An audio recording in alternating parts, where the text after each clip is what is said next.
안녕하십니까, 정대리입니다. 오늘은 9월 20일이고요 금요일입니다. 지금 6시 30분이네요 여기는 저희 회사 옥상입니다. 옥상.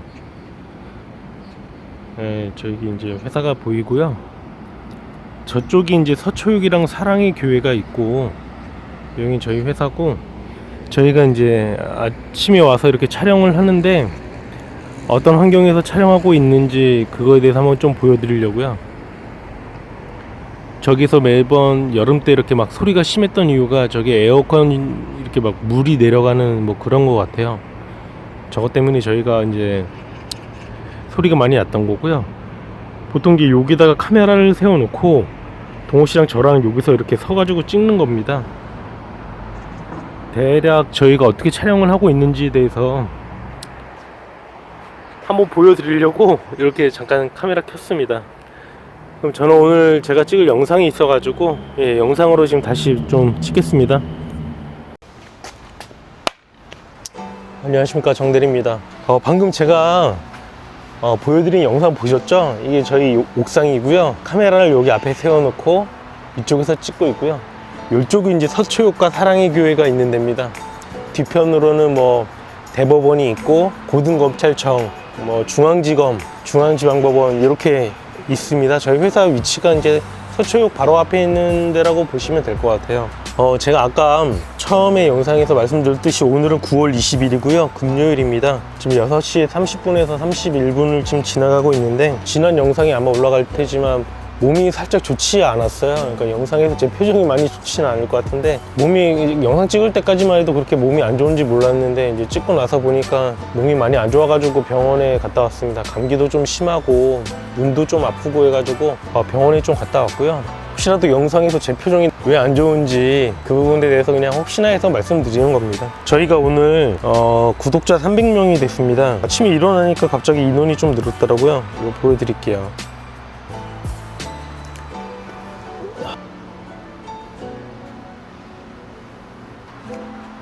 이게 잘 화면이 안 나오네요. 요건 제가 스크린샷해서 다시 올리도록 하겠습니다.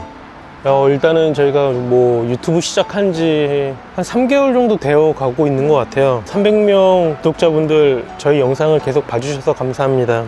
제가 오늘 찍을 영상의 주제는 쉐어하우스 창업의 단점에 대해서 한번 말씀드려 볼까 합니다. 제가 지난 영상에서 쉐어하우스 창업의 장점 6가지에 대해서 제가 말씀을 드렸었는데요. 오늘 영상은 쉐어하우스 창업의 단점이 뭐가 있는지에 대해서 제가 좀 생각을 아까 해봤습니다. 차 운전하고 오면서 잠깐 생각나는 것들을 적었는데 뭐 추가로 단점들이 더 많이 있을 거예요. 그렇지만 일단은 제가 생각나는 거 위주로 한번 말씀드려 보겠습니다. 우선은 쉐어하우스 장점 중에 하나였던 건데 진입장벽이 낮습니다. 그러니까 누구나 할 수 있는 사업인 거죠. 제가 말씀드렸었지만 부동산에 관심이 없는 분들도 쉐어하우스 투자를 다 하고 계십니다. 실제로 아주머니들도 쉐어하우스 투자를 다 하고 있고요. 이제 그만큼 진입장벽이 낮다 보니까 경쟁이 치열하겠죠. 그 부분이 단점입니다. 경쟁이 정말 많이 치열해지고 있고 당장 6개월 뒤에 내 주변에 쉐어하우스가 얼마나 생길지 예측하기가 정말 힘듭니다. 그만큼 주변에 쉐어하우스들이 정말 많이 증가하고 있고 그만큼 당장 6개월이나 1년 뒤를 예측할 수가 없다. 지금 당장의 수익이 언제까지 이어질지 솔직히 예측하기가 힘듭니다. 이제 그 부분은 약간 단점이라고 볼 수 있겠습니다. 그리고 이제 생각보다 내 노동력이 많이 이제 투여가 됩니다. 쉐어하우스라는 게 어떻게 보면 사업이고요. 저랑 동호 씨가 부동산 경매를 통해서 낙찰을 받고 그것들을 일반 월세를 저희가 받고 있잖아요. 이게 지금 10군데에서 받고 있는데 이 10군데에서 받는 그 월세 그리고 그 노동력이라고 하죠. 이 10개를 관리하는 데 있어서 저희의 노동력은 만약에 그게 10이라고 쳐요. 10개입니다. 1개가 아니라 그 10개를 관리하는데 저희 노동력이 10 정도가 투여가 됩니다. 그런데 지금 이 쉐어하우스 하나를 만약에 운영을 하게 된다면 노동력이 얼마가 투여가 되냐면 제가 느꼈을 때는 한 70개가 투여된다고 보시면 될 것 같아요. 이 10개를 운영하는데 10 정도의 노동력이 투여가 되고 이 쉐어하우스 하나 운영하는데 70 정도, 7배 정도가 힘듭니다. 시간적인 부분도 그렇고요. 중간중간에 관리하고 신경 써야 될 부분을 다 따지면 정말 시간이 많이 투여된다. 내 노동력 없이 공짜로 돌아가는 시스템은 아니다. 뭐 이게 제가 봤을 때 단점입니다. 차라리 저희가 일반 월세를 받는 게 수익률이 뭐 50% 이상 되는 것도 있고 뭐 20, 30% 되는 것도 있고 뭐 풀피가 되는 것도 있고 무피가 되는 것도 있고 뭐 이렇게 다양한데요. 솔직히 그런 생각은 들어요. 만약에 쉐어하우스 투자하시는 분들이 수익률을 만약에 30% 밑으로 가져간다, 30% 이하로 만약에 가져가려고 쉐어하우스를 운영하려고 한다, 그럼 저는 하지 말라고 말씀드리고 싶어요. 왜냐면 사실 그 정도면 그냥 이 일반 경매나 일반 매매로 투자를 해도 20, 30%는 뽑거든요. 내 노동력 안 들이고 한 2년 계약해놓고 2년 동안 살면서 월세만 받고 뭐 어디 고장났다고 연락 오는 경우 정말 1년에 한 번 있을까? 2년에 한 번 있을까? 그 정도로 제 노동력을 투여하지 않고 20, 30% 가져가는 방향이 있고, 근데 만약에 수익률이 40%야 10% 차이가 나요. 근데 이제 내가 투여해야 하는 노동력이 만약에 7배가 많아. 근데 그 7배만큼은 공짜는 아니잖아요. 공짜는 아니고 내 노동력이 투여가 되기 때문에 그 10% 이상의 내 노동력이 훨씬 더 비싸거든요. 그렇기 때문에 결국에는 뭐 시간을 많이 아끼고 싶거나 내 노동력 투여가 되는 걸 바라지 않으면 그냥 일반 월세 놓고 마음 편히 20, 30% 받는 게 현명하다, 저는 그렇게 생각을 합니다. 제가 지금 동호시랑 투자하는 이 쉐어하우스는 어떻게 보면 저희가 50% 이상의 수익을 가져가기 때문에 이 사업을 지금 하고 있는 거고, 저희도 이제 노동력이 분명히 들어가겠죠. 그 노동력을 따지면 저는 이 쉐어하우스가 그렇게 막 엄청나게 뛰어난 수익률을 저희한테 가져다 준다 뭐 그렇게 생각은 하지 않습니다. 저희 노동력을 늘리지 않고 그냥 경매로만 해서도 계속 갈 수 있는데, 저희가 왜 굳이 이 쉐어하우스 사업을 진행을 하냐 이렇게 여쭤본다면, 일단 첫 번째 경험이고요. 경험을 쌓고 언젠가는 한 번은 해봐야지 저희가 다른 사업을 할 때 분명히 도움이 될 거라고 생각을 하고 있어서, 저희 시간과 노동력이 투여가 되더라도 일단은 한번 시도해 보는 겁니다. 그렇기 때문에 이 쉐어하우스 사업을 시작한 거고, 또 다른 한편으로는 어차피 저희가 지금 계속 임대업을 해오고 있기 때문에 임대업의 한 분야이고, 아예 아무것도 안 하다가 갑자기 쉐어하우스라면 엄청난 노동력이 투여가 된다고 볼 수 있는데, 저희 같은 경우는 매번 이 임대업 관리를 하면서 임장을 다니고 왔다 갔다 하기 때문에 그 왔다 갔다 하는 거에 일부를 그냥 쏟는 것 뿐이 안 되는 거죠. 어차피 노동력을 다른 데 투여를 해야 되는데 투여하는 거에 일부분을 쉐어로 뺀 거라고 그냥 생각을 해주시면 될 것 같아요. 그렇기 때문에 어떻게 보면 일반 다른 사람들이 투여하는 그 노동력에 비해서는 저희는 어차피 해야 될 일들의 일부이기 때문에 그렇게 막 큰 노동력의 가치가 있지는 않다, 그렇게 생각해 주시면 될 것 같고요. 또 다른 한편으로는 이 수익률이 워낙 높았기 때문에 저희는 단기간에 좀 이걸 땡겨오고 싶었어요. 투자금이라는 게 저희가 계속 뭐 많은 건 아니잖아요. 어떤 거 하나 사업을 하고 어떤 경매를 할 때마다 투자금은 계속 조금씩 이렇게 줄어들게 돼요. 결국에 언젠가는 투자금이 바닥이 나겠죠. 그렇기 때문에 이 투자금이 바닥이 나기 전에 부동산 경매를 조금 느리게 가는 거를 조금 더 빨리 회수하고 조금 더 빨리 갈 수 있는 방향이 없을까 하다가 이 쉐어하우스 사업을 하게 된 겁니다. 좀 얘기가 길어졌는데요. 어쨌든 제가 방금 말씀드린 그 단점 중에 하나가 뭐였냐면, 내 노동력이 생각보다 많이 투여된다. 이 부분 제가 어떤 말씀 드린지 알겠죠? 좀 구체적으로 조금만 더 말씀드려 볼까요? 쉐어하우스를 집을 알아보고 계약을 하고 안에 청소를 하고 공사를 하고 인테리어를 세팅하고 블로그를 만들고 쉐어킨 만들고 커맨스테이 만들고 피터팬 가입해서 거기 광고하고 블로그, 인스타 이런 SNS 모든 거를 관리하고 광고하고 사진 올리고 사진 찍고, 이거 엄청나게 시간 투여되는 거 아시죠? 일반 월세에 그냥 받으면 이런 거 안 해도 됩니다. 근데 쉐어하우스 투자하시려면 지금 제가 말씀드린 거 있잖아요.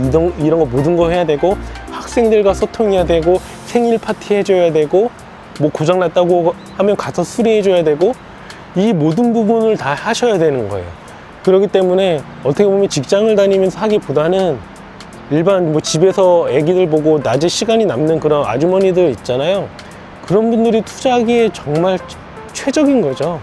그런 분들이 투자하기에는 어떻게 보면 잠깐 하루에 몇 시간 일을 해주면서 뭐 월에 몇백씩 가지고 온다? 직장 다니는 것보다 훨씬 낫죠. 제가 만약에 여자라면, 제가 만약에 결혼을 하게 된다면 저는 제 와이프 일 다니는 거 퇴직하라고 하고, 그러니까 어느 정도 직장을 계속 다니다가 퇴직금도 있고 어느 정도 돈을 많이 모아놨다면 퇴직해라. 퇴직하고 이런 사업으로 한 3개 만들어주고 한 250 정도 들어오게 자기 시간 다 남고, 그럼 낮에는 다른 일을 하는 거죠.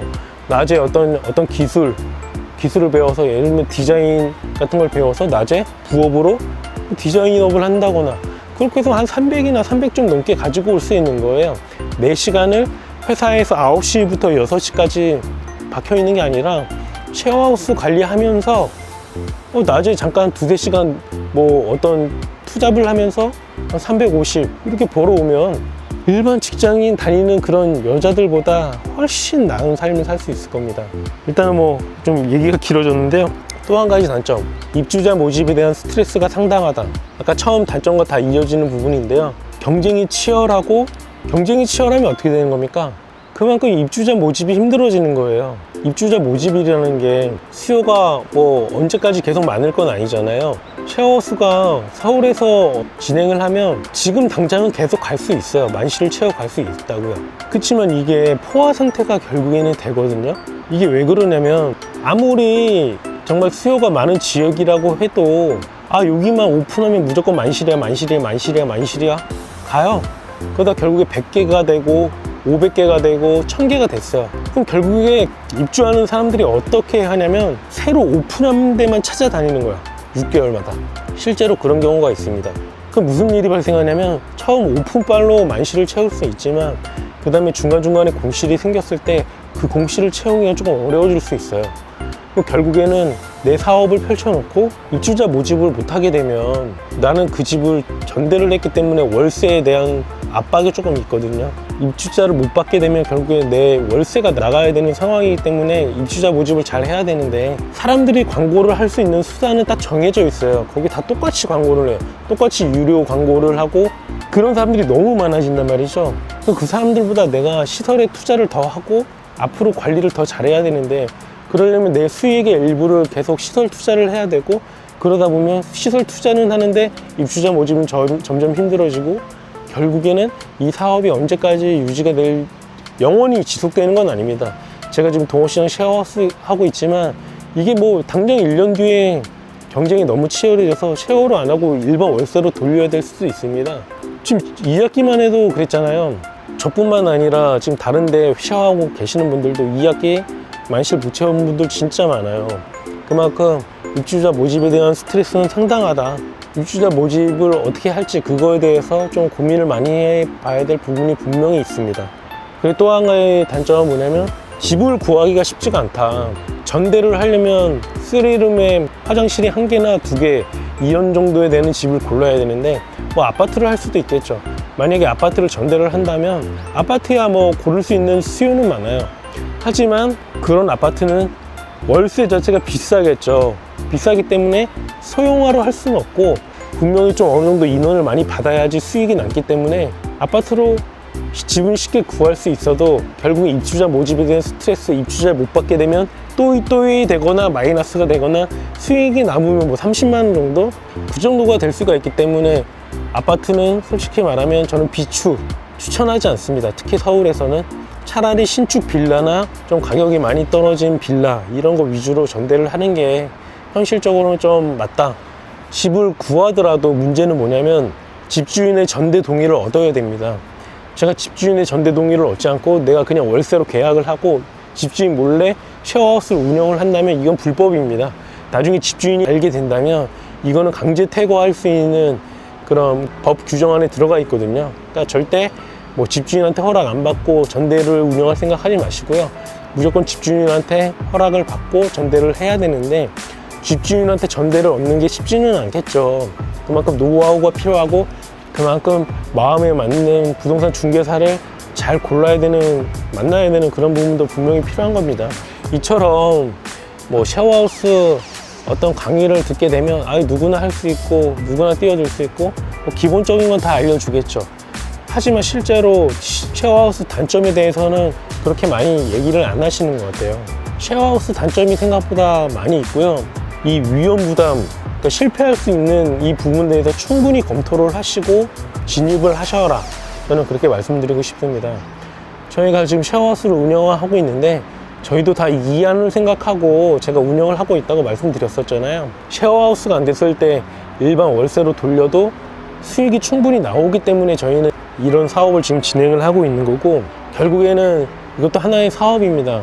저희가 시간적 노력을 많이 하고 거기 살고 있는 친구들을 그냥 일반 인차인이라고 생각하지 마시고 어린 친구들이고 우리의 가족이고, 그래도 남들보다는 저희랑 한 번이라도 연이 닿는 그런 친구들이잖아요. 그 친구들한테 최대한 잘해주고, 그 친구들이 원하는 거, 돈이 좀 나가더라도 최대한 많이 해주려고 하는 그런 노력을 보인다면 그 친구들이 그걸 조금이라도 알아줄 거라고 저는 생각을 합니다. 그래서 언젠가는 저희에 대한 좋은 소문이 퍼질 수가 있고, 거기 살고 있는 친구가 나갈 때 저희 쉐어하우스에 대해서 크게 만족을 하고 주변에 들어올 친구가 있으면 그 친구를 받아주고 나갈 수도 있는 부분이거든요.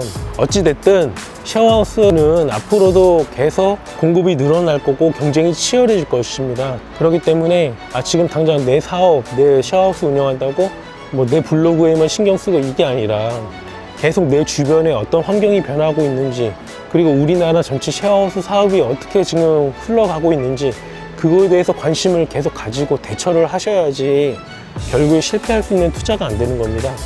1년 열심히 했다가 수익을 얻었고 그 1년을 말아먹는다면 결국에는 그 2년 뒤에는 아무 수익이 남지 않는 투자가 되거든요. 지금 당장 1년에 수익이 들어온다고 해서 그 수입을 다 써버린다면 결국에 사업이 되지 않습니다. 지금 투자하는 거를 쓰지 않고 계속 모은다고 생각을 하시고, 이게 1년이 잘 됐다고 해서 내가 이게 이 사업이 앞으로도 잘 되겠구나가 아니라 2년, 3년, 4년, 5년 뒤까지 이 사업을 어떻게 끌고 갈 건지, 그 부분에 대해서 좀 구체적인 계획을 세우고 내 주변 환경, 내 주변 쉐어하우스, 우리나라 전체 쉐어가 어떻게 변해가고 있는지 계속 관심을 가지시고, 저 또한 계속 관심을 가지고 중요한 이슈가 있을 때마다 이렇게 영상을 찍어 드릴 테니까요. 저도 같이 노력을 하겠습니다. 저희 영상을 계속 구독해 주시고 제가 쉐어하우스 관련된 영상을 올렸을 때 계속 관심 있게 영상을 봐주셨으면 좋겠습니다. 오늘 영상은 여기까지 찍겠고요. 다음에 또 좋은 영상으로 찾아뵙도록 하겠습니다. 오늘 영상이 좋았다면 여기 이쪽에 구독과 이쪽에 좋아요 눌러주시고요. 그 옆에 알람 설정이 있습니다. 이 알람 설정을 눌러주시면 저희가 앞으로 영상을 올릴 때마다 이렇게 팝업으로 오게 될 거예요. 그럼 바로바로 영상을 빨리빨리 보실 수 있겠죠? 구독과 좋아요, 알람 설정까지 좀 부탁드리겠습니다. 감사합니다.